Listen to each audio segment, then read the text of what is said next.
Hi folks, this is Jay. Hope you're okay today. It's good to see you. I just want to share a little thought about, I've had some people PM me from the Fatally Flawed podcast, and there's been a guy who's a doctor, somebody who's PM me and given me information about evolution, and I want to thank that person. But I feel that I just want to clarify two things. I believe in educating oneself. I believe that it's important to look at the evidence.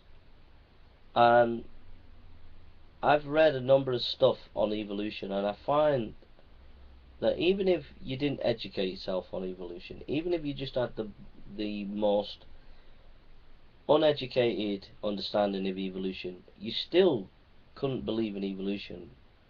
And I still maintain that no matter how educated or uneducated you are, it's so obvious that evolution is not true.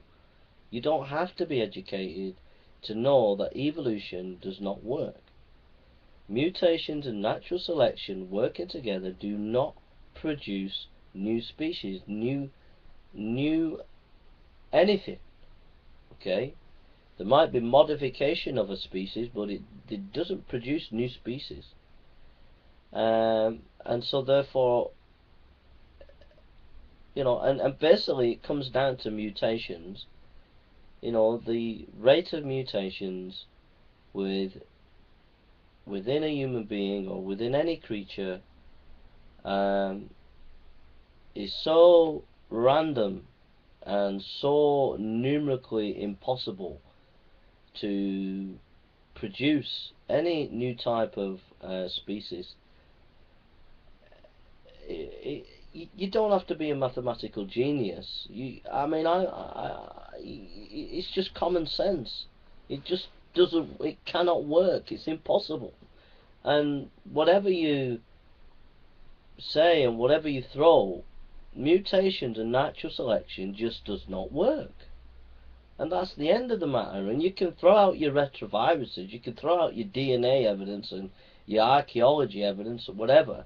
But all you're doing is interpreting that evidence to a theory that you've not proved. You got a theory, you get the evidence, and you put the evidence in the way that you want it. And this makes me laugh with the atheists. It really makes me laugh when they say, well, evolution is the most well-attested fact, because it has a variety of historical branches that work together to confirm. So we have like DNA, we have taxonomy and all this, and we bring it all together and it all fits. Well, it's going to fit. If you get two wobbly sticks together, if you get four wobbly sticks together and stick a piece of wood on it, it's obviously going to be a wobbly table, but it's going to be a table. Do you know what I mean? If you get, what I'm saying is, if you, it's going to fit. If you're going to bring your presupposition, your theory that you've not proved, and you get one branch that is wobbly, and you get another branch that's wobbly, and you put it together, you're going to try and make it fit, but it's still wobbly branches. You know what I mean? It's still a wobbly table, but you're just making it fit. And that's what it's all about. When you're saying that this piece of science and this piece of science confirms it, all you're doing is bringing two lame ducks together and saying, here it works, but it's still just one big lame duck. But honestly, I really take exception to this person who said to me, this doctor, you need to educate yourself in evolution, Jason. Because yeah, I'm happy. I believe in education. I believe in studying. I believe in developing and growing. I'm always growing. I'm always reading. I'm always thinking. But you don't have to be 10 years old to realize that evolution is a joke, that it just doesn't work, that it's not true, that it's false. And it's false by definition. It's false because you can't, even a 10-year-old kid knows that mutations that are taking place within the human condition, that they are random, and that you need thousands, if not hundreds of thousands, if not millions of mutations throughout history. And those millions of mutations are chance mutations, and those chance mutations are somehow becoming good mutations where it's producing some slight change in the human condition, along with the environment, begins to develop and produce a new kind of human being, like from an ape to whatever, to a human. You know what I mean? And it just mathematically is impossible. And you don't need an O-level in maths to work that out.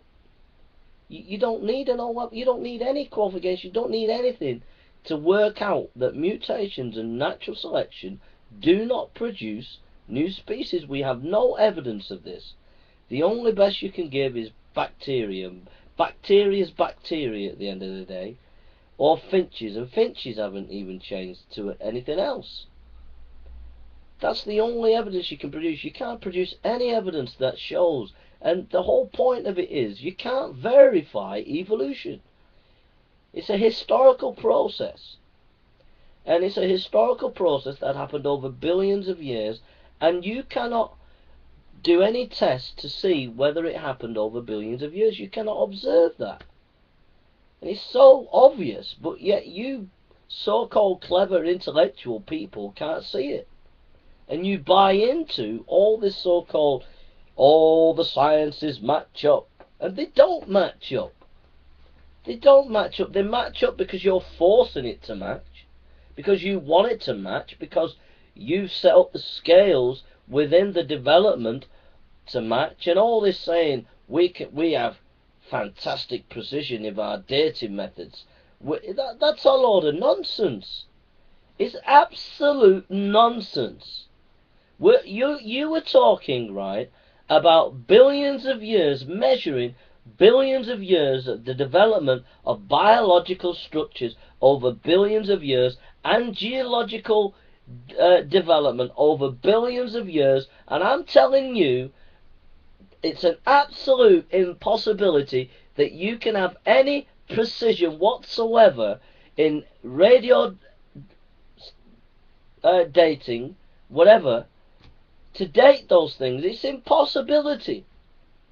We don't even know what went on 5,000 years ago in the human race, let alone 10,000 years ago, let alone 20,000 years ago, let alone 100,000 years ago, and let alone 1,000,000 years ago. We don't know, because it's so patchy, and to say and to be so dogmatic as you evolutionists are is really scientism.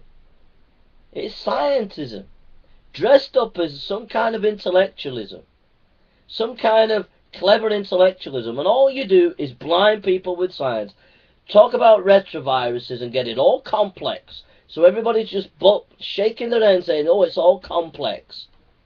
But it's simple. It's dead simple. The clarity of my mind can pierce falsehood like anything, and the clarity is this. It's very, very simple. Evolution rests on two foundations: natural selection and mutations. This is the crux of it. Forget your retrovirus, forget your DNA, forget your archaeology, forget your bones and all the rest of it. It stands on these two pillars: natural selection and mutation. You take natural selection and mutation and you work that through and you think about it, and there is no evidence for this whatsoever. And there can never be any evidence for it, because it supposedly happened over billions of years and we can't observe it.